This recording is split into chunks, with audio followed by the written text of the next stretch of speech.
Tak salam sik to. Astagfirullahaladzim ra ono salam ya. Oke, assalamualaikum warahmatullahi wabarakatuh. Waalaikumsalam warahmatullahi wabarakatuh. Adil Katalino, Baco Ramen Kasurga, Bajengak Kasubata. Arus. Arus. Selamat pagi, siang, malam bagi pendengar atau penonton. Pagi podcast luar kita. biasa. Iya, kita kedatangan siapa ini? Iya, iya, Oh, it's finally the time what man. Oh. Akhirnya Kita kedatangan siapa? Mama lihat aku di sini. Silakan memperkenalkan diri. Halo teman-teman pendengar. Understairs masih understairs kan namanya? Masih understairs. Banget. Perkenalkan, nama saya Reza Ramadan Alfarizi, asal Surabaya. Reza Ramadan Alfarizi, asal Surabaya, kelahiran 12 Desember 1999, aka 20 years old, check. Oke, Reza The Ramadan Alfarizi. Saik. Bagaimana perasaan Anda masuk di podcast kita Understairs? Alhamdulillah. Dari kecil tuh saya semenjak lihat Mas Tio tuh pertama kali lihat waktu kelas 5 SD tuh, lihat Mas Tio tuh. Pertama kali lihat Mas Tio kelas 5 SD itu di TVRI dulu Mas ya. Oh iya. Jadi TVRI. Pas saya lihat aku mau jadi kayak dia waktu besar nanti. Oke. Mas Tio. Enggak. Bintang TVRI. Alhamdulillah ya, bisa berada di sini, suatu keberuntungan, suatu apa namanya ibaratnya itu kesempatan, suatu kesempatan yang nggak semua orang di kantor bisa dapatkan. Ya eventually semuanya nanti bakal dapat sih, cuman ya untuk menjadi episode 4 kan ini harusnya. Ya, episode 4 orang 4 pertama yang bisa tampil di Understairs ya, suatu kebanggaan. Dapat piring cantiknya nanti. Mas Yo tuh idenya keren, lu bisa bikin podcast kayak gini sumpah. Yang Masyarakat. mahal itu ide, bukan equipment atau yang mahal ide. Mas Yo idenya bagus. Asik. Saik. Oke. Sepertinya tapi masuk podcast ini ada permintaan khusus. Saya mau cerita dulu ya. Jadi enggak ada di skrip. Saya mau cerita dulu, Mas, boyo aku terus buat podcast loh. Kembali itu Mas Tio yang bilang, "Jak, tolong lu buat podcast kau." Tapi ini sebenarnya ada request khusus dari Rumah Eyang. Pas iki mau kena latihan enggak ada. Gak apa-apa. Apa itu Rumah Eyang? Bukan Rumah Eyang. Itu bukan Rumah Eyang ya, sebenarnya itu Eyang Andros Family. Iya. Itu grup keluarga yang saya itu setiap saya ada foto secuil sedikit apapun waktu mama saya masih main Instagram dulu di BC Ketapang. Mama saya, by the way, shout out to admin BC Ketapang yang Mas Tio juga dan Mas Novian. Feednya bagus-bagus banget, gila parah. Itu mama saya nge-follow, lihat kegiatan-kegiatan.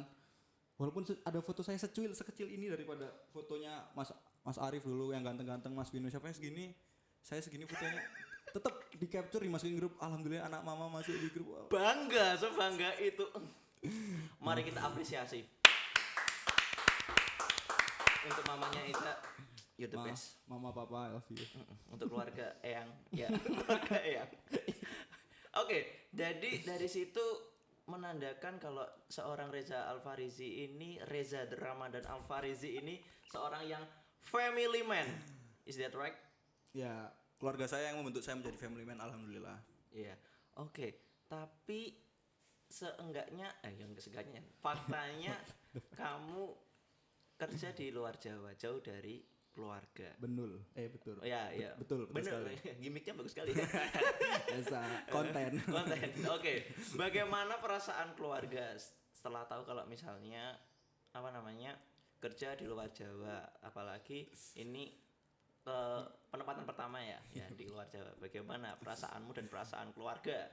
Fun fact nih, pertama kali saya waktu ada pertama kali keluar informasi pemberitahuan kalau saya penempatan di Ketapang, itu lagi di Jakarta setelah acara apa sih yang Kemenq itu namanya? Lupa aku.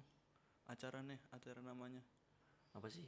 Seminar? Kok seminar? Enggak, pokoknya yang satu Kemenq itu yang baru lulus angkatan 2017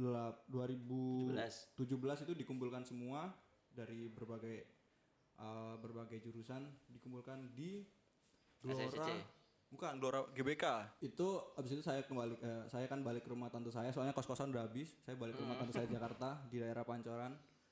Nah, habis itu keluar pengumuman. Set. Bukan dari lihat pengumuman pertama ya. Saya tahunya penempatan Ketapang tuh ada teman satu grup kayak, "Ja, kalau bahasa Indonesia aja, kamu pentempat Ketapang kan, ini hubungi seniormu." Dikasih kontaknya Mas Satria, shout out to Mas Satria, senior pertama yang saya hubungi di Ketapang. Oke. Anda luar biasa sekali.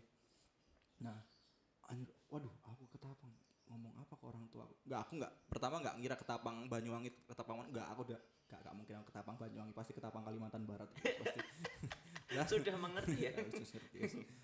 Saya nelpon mama pertama, aku penempatannya di Ketapang mah. Hah? Apa deh penempatan Ketapang?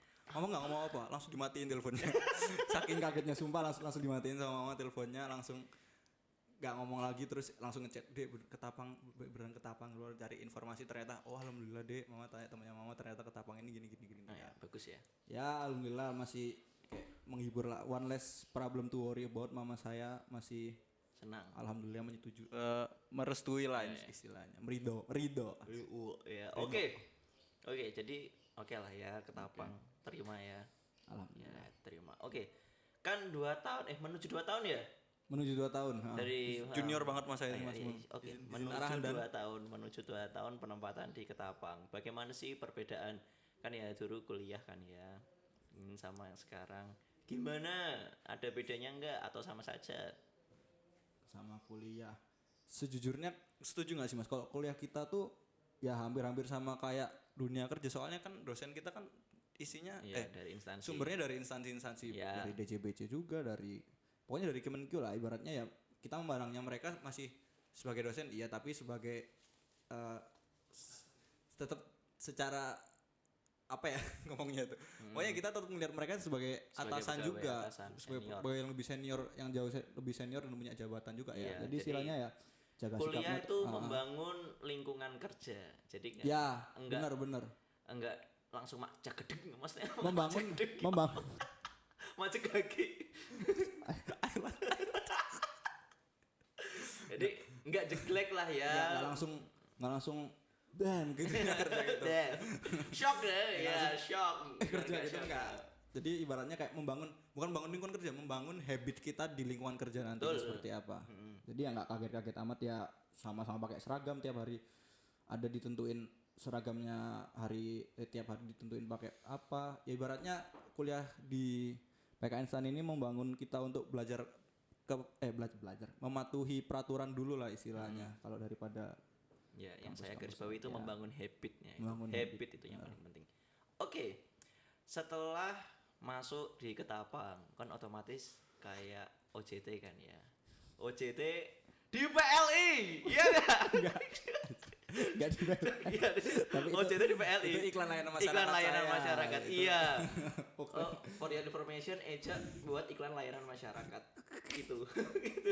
Shout out to Mas Dio, sumpah Mas Arif Sulistya ini membantu banget. Itu tugas aktualisasi saya waktu latihan dasar CPNS Kementerian Keuangan itu. Mas Dio bantu banget, ide saya awalnya sampah banget. Kalau mau lihat dialog skenario yang saya bikin nggak ada nyambungnya, nggak ada seru-serunya anjir. Terus Mas Dio ngasih arahan gini. Berarti emang nggak salah lah ya, Mas Dio nih. Tapi emang ini saya membutuhkan legacy, kita membutuhkan legacy, ya mungkin bisa. Oke, nggak ada kepikiran buat masuk PLI.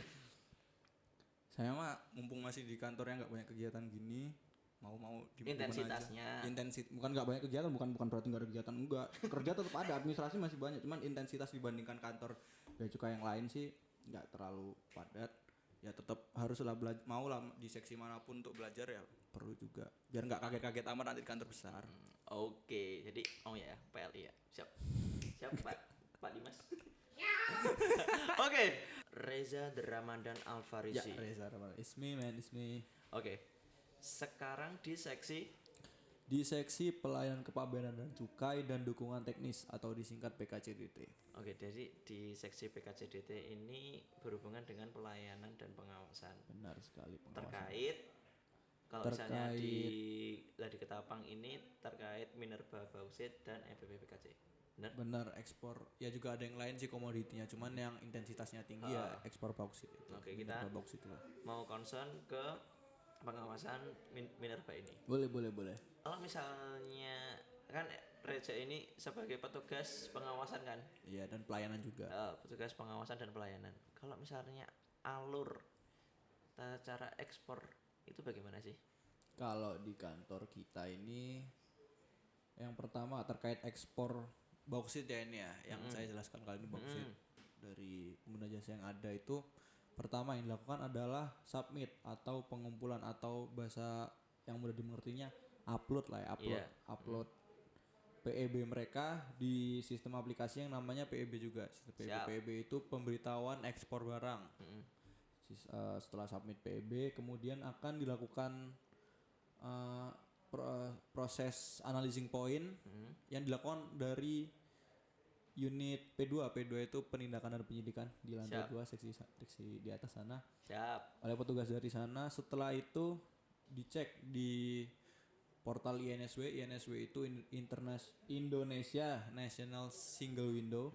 Di sana dicek keabsahan dokumen-dokumen pendukungnya, dokumen terkait lartas, terkait laporan surveyor segala macam. Setelah dicek keabsahannya tidak ada kesalahan, maka bisa diproses selanjutnya. Proses selanjutnya yaitu akan terbitnya respon penjaluran. Maaf, belum penjaluran. Validasi data PEB. Validasi ini maksudnya apakah valid data PEB yang disubmit oleh pengguna jasa itu sudah benar semua apa enggak, data-datanya yang diisi. Setelah valid semua, kemudian proses selanjutnya yaitu terbitnya billing. Billing sendiri ini artinya tagihan yang harus dibayar. Benar sekali, tagihan yang harus dibayar sama si pengguna jasa ini terkait ekspor ini.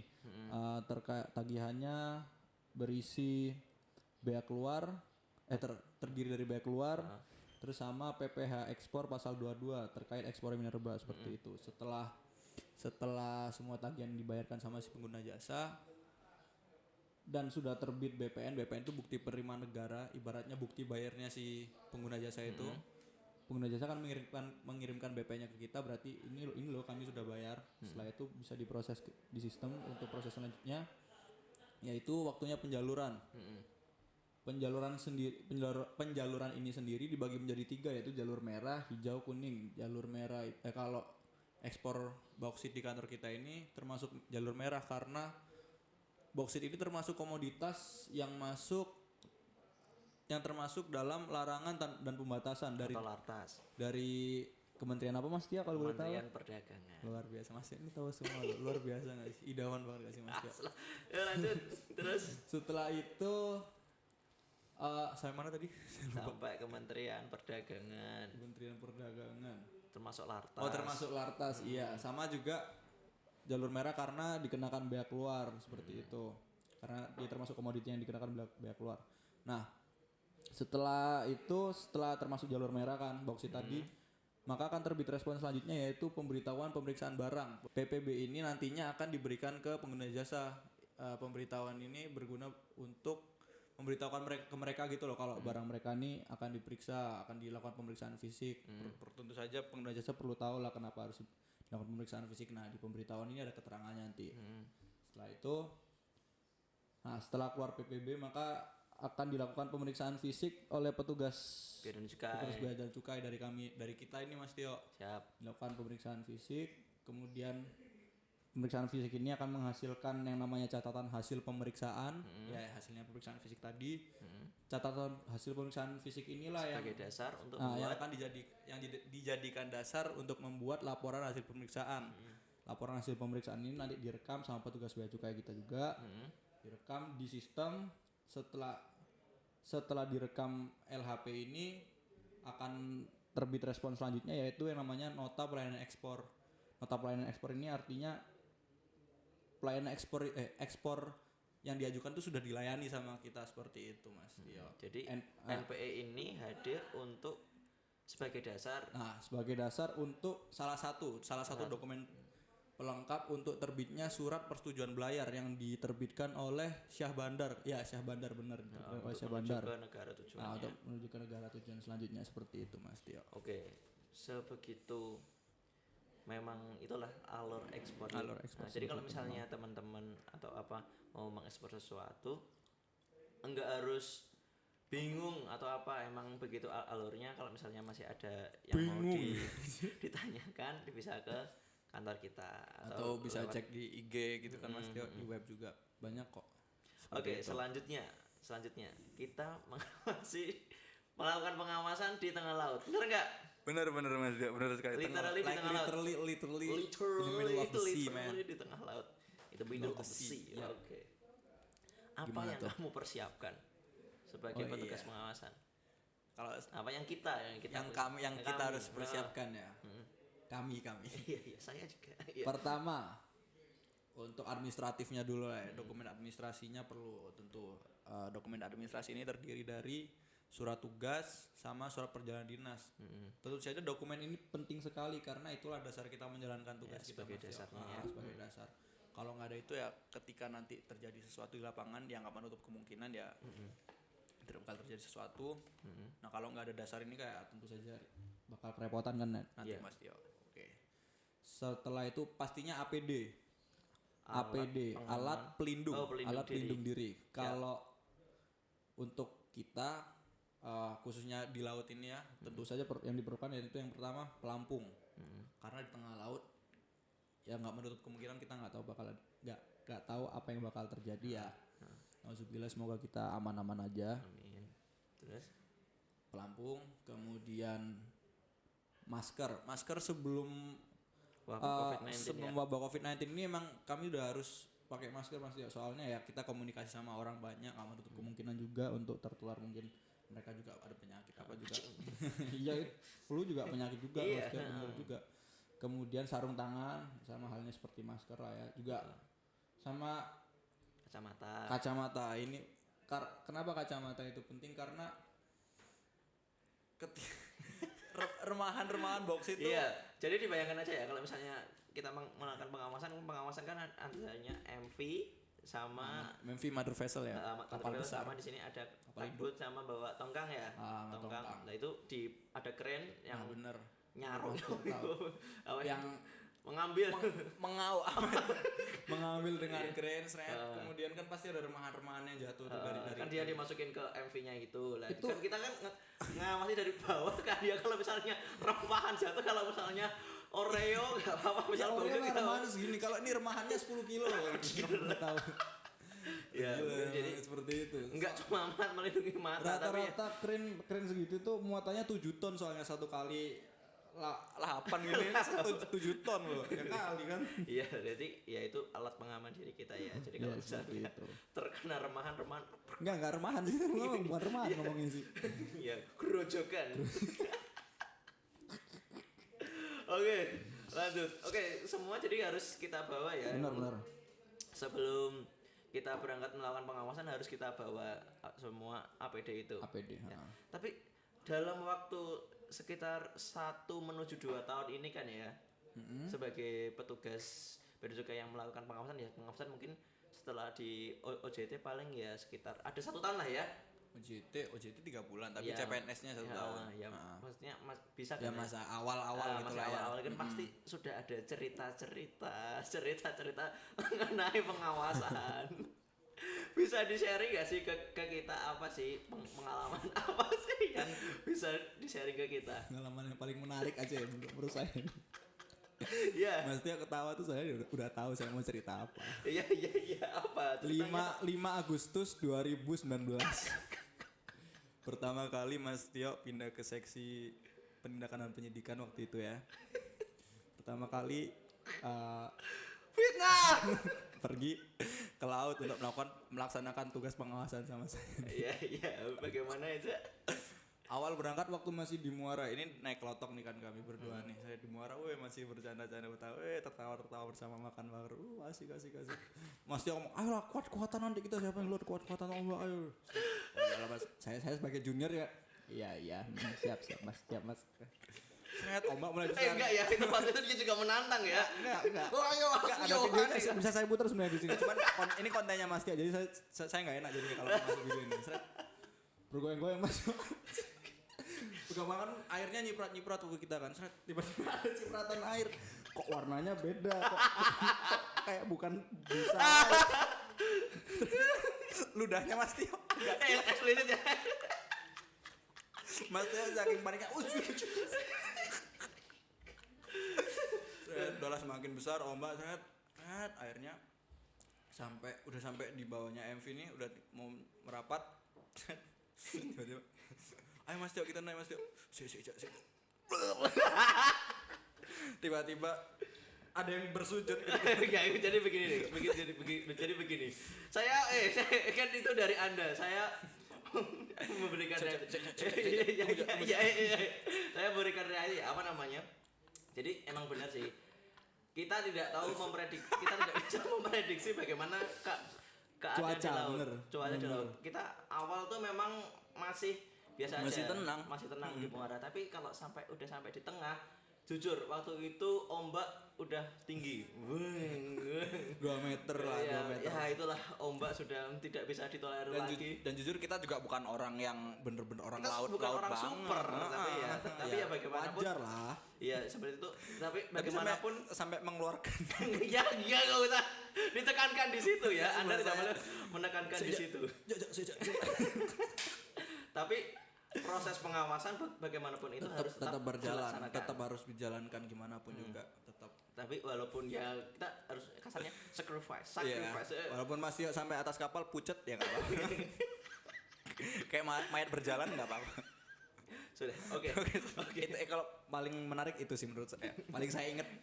Mas 7 tahun lagi masih saya ceritain untuk pengalaman serius. Tiap pindah kantor saya bakal cerita. Oke. Tapi itu terus story benar sih. Saya tidak bisa menyangkal. Terulah. Oke, selanjutnya. Kita tidak memungkiri kalau misalnya kita melakukan pengawasan tidak secara sendiri kan. Kita enggak sendiri, kita pasti ada dari namanya loading master, agent, TKP. Dari pihak lain lah ya. Dari pihak lain. Perusahaan, dari agen. Lah, bagaimana sih yang kalau misalnya kita kan di situ kan kita juga ketemunya orang-orang asing kan ya. Benar. Maksudnya Ya, orang yang enggak kita kenal. Benar. Nah, bagaimana sikap kita menyikapi sana tuh bagaimana? Kalau saya sih lebih suka ya berbaur aja gitu orangnya sama mereka ini. Kayak soalnya nggak bisa kita pungkiri lagi kalau kita tuh juga butuh mereka gitu loh dalam melaksanakan pekerjaan kita. Kita juga butuh si surveyor dalam hal ini Sukovindo. Terus kita juga butuh si loading master ini untuk menanyakan reportnya gimana saat di lapangan. Soalnya ya loading master inilah yang bertanggung jawab atas proses pemuatan di kapal ini. Loading master, agen pun seperti itu. Ya semuanya kita punya tugas dan fungsi masing-masing lah. Jadi berkesinambungan lah antara satu bersinergi. satu instansi. Jadi ada sinerginya. Iya, benar, Untuk biar lancar lah apa namanya? Di dalam melaksanakan tugas kita itu Mas. Ya benar sekali. Biar lancar. Jadi intinya ada Ya sinergi berbaur ya. aja sih. Orang-orangnya juga kasih kok kebanyakan. Orang di lapangan seru-seru sih. Nggak yang bener-bener saklek atau gimana gitu. Mereka juga open ke kita kok. Oke. Open minded. Selanjutnya dalam melaksanakan pengawasan otomatis kita makan, minum, mandi dan melakukan hal aktivitas lainnya yang ada di kapal. Bagaimana Bagaimana cerita Anda kalau misalnya beraktivitas di kapal tuh bagaimana? Kalau mandi itu preferensi orang masing-masing. Dia mau mandi atau enggak terserah. Saya nggak mau ngejudge mereka dia mau mandi apa enggak. Alfi Anda mandi? Ya kalau keadaannya seperti itu pasti ya. Kadang air juga susah sih. Ya enggak sih emang di darat pun juga saya jarang mandi sebenarnya. Apalagi di laut. Tapi fun fact jarang mandi. Oke, selanjutnya terus Untuk mandi ya kadang juga kalau pengen saya mandi sih juga pakai shower juga kan disediain kamar tuh sama disediain kabin untuk tempat kita istirahat ya sama dari pihak mother vesselnya atau kapal induknya ini. Untuk makan nih sebenarnya nggak perlu khawatir Mas Tio. Makan tuh dalam proses pemuatan ini ada yang namanya TKBM itu tenaga kerja bongkar muat. Istilahnya mereka kayak buruh yang membantu pekerjaan kasarnya lah ya. Mereka juga disediakan dapur di bagian belakang kapal buat mereka masak-masak buat apa. Nah itulah kadang kita berbaur aja sama kita mereka. ikut ke mereka. Kita ikut aja numpang masak di mereka atau kadang kalau kita berbaur sama mereka dan merekanya cukup nyambung sama kita tiba-tiba halo bang, ini kami masakin kok bang. Nah, Baik kadang, orang-orang mereka tuh baik. baik. Nah, kadang mereka kan enggak, kadang sih emang seringnya kalau misalnya di sana mereka juga mancing kan ya. Oh iya, mereka makanannya mancing dapat fresh. dapat ikan yang fresh, terus kadang mereka dapat cumi lah. gitu. Cumi itu kacau banget mantepnya. Wah, Nah, itu dimasakin. kita makan deh. Fresh dari laut Enak. langsung. Tapi dimasak dulu ya. Dan Iya dong mesti. Selain dari dapur TKBM atau dari dapur TKBM ini juga ada dari pihak kapal. Pihak kapalnya juga nawarin kita, maksudnya pihak kapal tuh pihak kapal asingnya nih loh. Mau nggak makannya bareng kita? Mereka nawarin ya. Kalau saya sih kebetulan saya Islam, alhamdulillah. Jadi ya karena saya lebih menjaga makanan-makanan yang harus dimakan. Kalau misal mereka kan kebanyakan dari Cina tuh, makanan-makanan kan ya nggak tahu juga, walaupun bukan daging babi tapi kan setidaknya minyak yang mereka gunakan kan mengandung babi Jadi juga. Ya mending kita menjaga dulu aja. Tapi Nggak kalau misal ya udah lanjut. Oke, dalam pengawasan di MV ini hal yang terpenting adalah yang dinamakan draft survey. Benar gak sih? ya dalam proses pengawasan ini draft survey. Draft survey itu apa?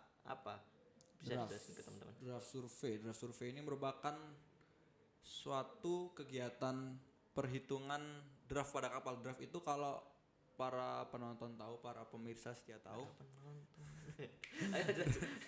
draft itu merupakan poin kecil, angka kecil-kecil yang ada di kapal itu loh. Jadi kalau misalnya MV tembok-temboknya itu kapal. kan ada di sampingnya tuh ada levelnya. Ya, Nah, ada kayak levelnya tuh garis-garis, ada ada poin-poinnya. angka-angkanya. Nah, gitu. itu yang namanya draft. Hasil perhitungan draft ini akan menghasilkan Berapa muatan yang sudah termuat di kapal itu? dilakukan saat awal pemuatan, di tengah pemuatan sama akhir pemuatan, atau bisa bahasa Inggrisnya itu initial, intermediate sama final. Nah, proses draft survei ini dilakukan dari Tiga pihak. Yang pertama terdiri dari pihak kita dari Bea dan Cukai Customs. terus kedua ini dari pihak surveyor, dalam hal ini Sukovindo, kemudian satu lagi dari pihak MV ini sendiri, dari yang namanya ada chief officer yang bertanggung jawab atas kegiatan di kapal. Seperti itu. Oke, selanjutnya kita kan udah ada cerita nih dari awal dengan ombak yang sebegitu besar, dengan Dan Mas Tio yang mengeluarkan sesuatu. dengan kita harus survive dengan TKPM, apa namanya, bersama TKPM, berbaur dengan sama orang-orang lain lah terus pokoknya. kita harus melakukan draft survey, kita keliling kapal. Kan otomatis itu kan adalah pekerjaan yang berat. Ya, kan? bisa Pekerjaan dikatakan- yang bisa dikatakan pekerjaan yang berat. ya. Sedangkan di umur kita yang masih sedini ini, dengan tanggung jawab yang sebesar itu, menurutmu bagaimana? Apakah itu dengan dengan tanggung jawab sebesar itu cara menyikapimu gimana? Kalau saya sih Mas Tio ya, jujur saya awal berangkat kayak gini, melakukan tugas ini kayak, wah serius kan, di umur kayak gini saya udah kerja kayak, di umur yang masih segini saya harus kerja kayak gini, kayak berbaur sama orang-orang yang lebih dewasa, sama lebih berpengalaman, punya pengalaman kerja, jam terbang kerja yang sangat tinggi. Saya pun hitungannya masih berapa, 1 tahunan masih pengalaman ya so-so lah, kayak meh gitu. Tapi gimana lagi dengan tanggung jawab yang ada di pundak kita, Asik. dibebankan ke kita, ya kita harus melaksanakannya dengan ikhlas, dengan penuh tanggung jawab lah, tanggung jawab tanggung jawab yang Ya pokoknya mempertanggungjawabkan mempertanggungjawabkan apa yang telah diberikan kepada kita. diberikan kepada kita. Ya susah banget ngomongnya. Jadi Ya itu kalau saya sih kaget boleh, ngeluh boleh, tapi ya tetap tanggung jawab sama apa yang kalian kerjakan, seperti itu. Oke, selanjutnya kita bermain dengan opini. Asik. Opini.id. Opini.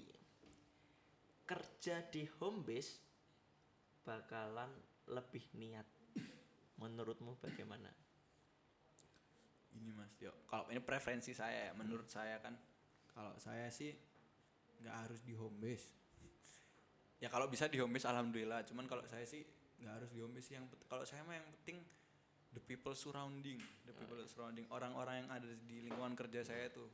Contoh di Ketapang ini sumpah walaupun jauh dari home base saya tapi orang-orangnya kacau, nyambung banget. Itulah yang masih membuat saya bertahan untuk semangat bekerja gitu sampai sekarang ini, karena setiap bangun saya bukan mau ketemu orang-orang ini lagi bosan enggak, tapi ketemu orang-orang ini lagi, semangat bercanda lagi, bekerja bareng lagi. Soalnya ya apa ya, orang-orangnya masih nyambung aja gitu Mas Tio. Seru-seru ya, udah kayak kekeluarganya erat banget lah, serius. Itu yang saya rasakan di sini. Jadi ya nggak harus di home base, kalau bisa di home base, cuman nggak harus di home base untuk niat kerja seperti itu Mas. Kalau opininya Mas Tio Nih kalau boleh tahu sebagai guest star boleh dong. Iya, coba gimana Oke, Mas Tio, siap. opini Mas Tio tentang statement tadi. Ya saya setuju dengan opinimu, Ja. Opini saya. Nah, opinimu saya setuju, tapi saya lebih menyoroti menyoroti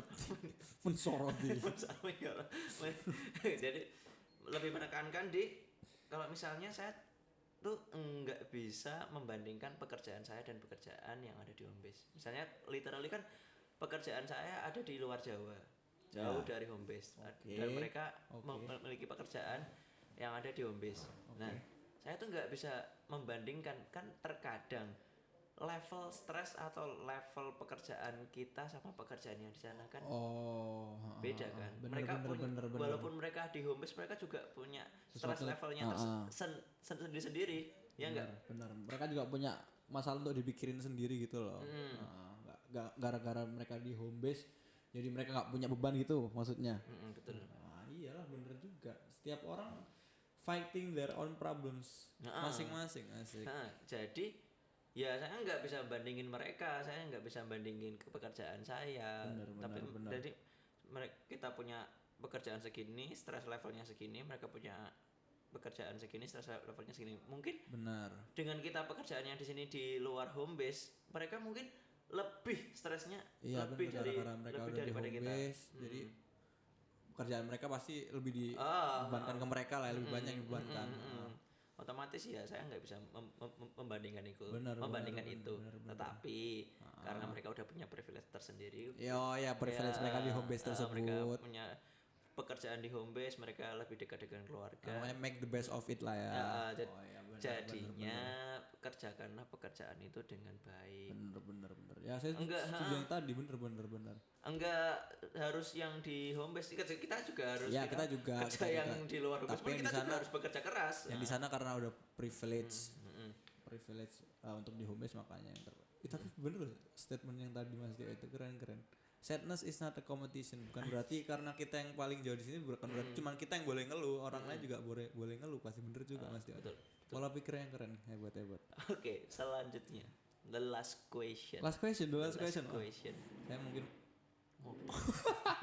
enggak tuh meja. Oke. Tenaga. The last question. Oke, apa tuh Mas Tio? Seberapa bangga dirimu bekerja di instansi Direktorat Jenderal Bea dan Cukai? Jujur saya udah tahu pertanyaan ini dari tadi ya sebenarnya. Dari pagi tadi udah lihat saya pertanyaan ini. Cuman sampai sekarang masih nggak nemu aku jawabannya apa. Entah kenapa, entah karena saking bangganya saya menjadi bea cukai ya. Gini aja lah sedikit gambaran aja. Saya waktu SMA itu bukan murid terbaik, bukan tipe murid yang di depan untuk memperhatikan materi, bukan murid yang apa ya, selalu ranking di atas, bukan. Saya ada di sisi lain dari mereka, saya ada di sisi yang belakang dan jarang perhatikan. Seperti itulah, pokoknya tahu lah, masa SMA juga kan pasti maklum. Dan orang-orang di sekitar saya pun juga heran ketika saya keterima stan. Saya aja heran, apalagi orang-orang lain. Saya senangnya minta ampun, orang tua saya senangnya minta, apalagi orang tua saya tuh yang paling bangga ketika saya baru keterima tahap 1 stan itu udah luar biasa. Itu senangnya jam 2 apa jam 12 waktu itu, lupa saya. Senangnya minta ampun mereka. The real support system. Itulah support system keluarga saya. Masuk stan, kemudian saat diterima di stan, saya tahu konsekuensinya harus seperti apa. Anak-anaknya pasti bukan yang anak-anak yang kayak saya di sisi lain dari orang-orang depan tuh. Mereka yang di sisi depan semua, di sisi depan untuk memperhatikan materi. Sedangkan saya baru beradaptasi untuk menjadi mereka. Saya mencoba untuk di depan perhatikan. Ya, saya udah bercoba semampu saya, setidaknya saya bisa lulus dengan ya bukan nilai yang memuaskan, cuman bisa lulus lah dari back handstand. Itu sudah suatu kebanggaan menurut saya. Dan ibaratnya gimana, kayak lulus di stand tuh ketika Mas Tio pernah misalnya roller coaster yang tracknya sangat luar biasa, kacau. Mas Tio teriak-teriak di sana kayak aduh aku pengen turun. Ketika sudah turun dari wahana itu, Mas Tio lihat lagi ke tracknya kayak wah kayak gini yang aku lewatin, aku bisa juga ya ternyata lewat ya, bisa juga turun. That's you are. Asik. That's you are. That's you are.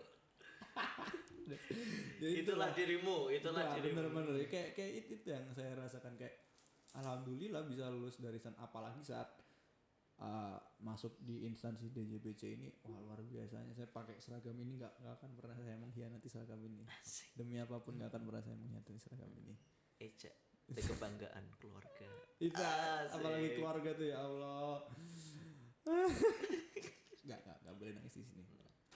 Tapi benar, keluarga sangat bangga. Keluarga sangat bangga sekali Mas Tio. Mereka lah yang paling bangga, kayak apa ya?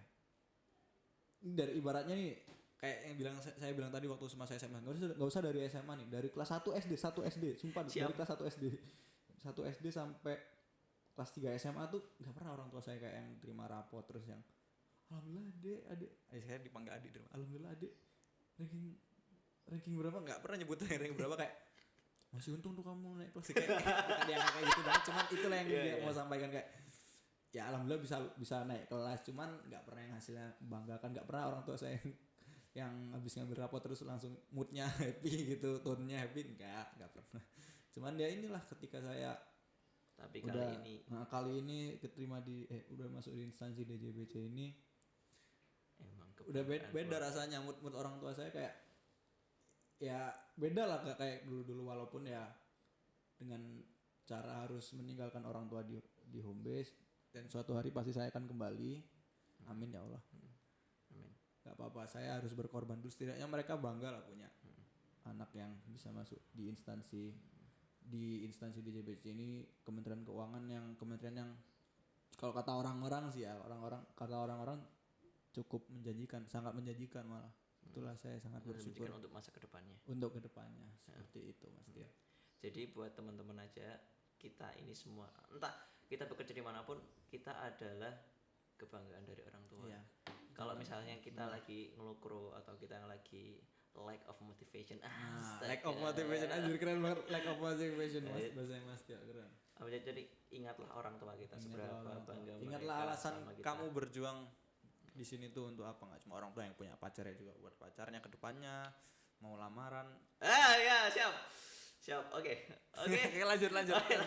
Oke. Private life.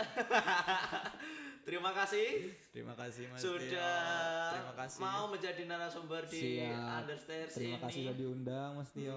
Luar biasa kesempatannya kali ini. Semangat bekerja. Terima kasih, siap. Nggak usah ngelokro kalau misalnya ngeluh boleh, cuman jangan jangan kelamaan. Ya, jangan kelamaan. Jangan kelamaan. Stay healthy, stay Amin, safe. stay safe. Benar. Jangan Oke, wassalamualaikum warahmatullahi wabarakatuh.